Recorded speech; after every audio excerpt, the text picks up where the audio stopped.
All right, so I don't know why this is driving physics crazy. I apologize for this somehow moving out of where I wanted it to be, which is under the fog of war, where we could deal with like the probabilistic problem here inside Forex game design before like trying to port it elsewhere.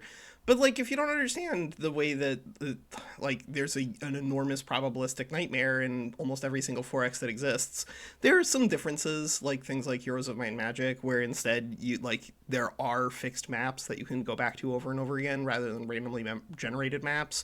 But even there, they're like damage like ranges that are heavily probabilistic. But like these games are, they have an enormous probabilistic undertone, or at least they're supposed to, and then they have all these weird deterministic skill checks like thrown on top that end up being super hostile to new players. So like I don't know, the fog of war problem is like one of the problems that kind of floats around in real space as well as video game space as everything else.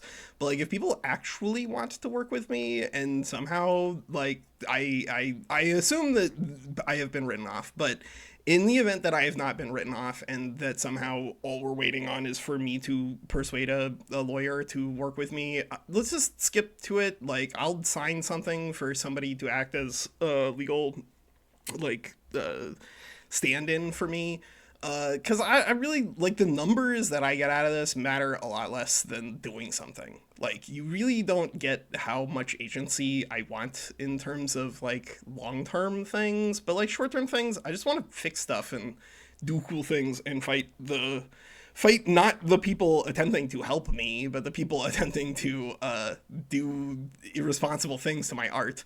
So I don't know, like hit me up if you're actually out there. I assume that you are not at this point, but who the hell really knows? Because it really does seem like physics has gone berserk over all of this, which is pretty funny. All right, see ya.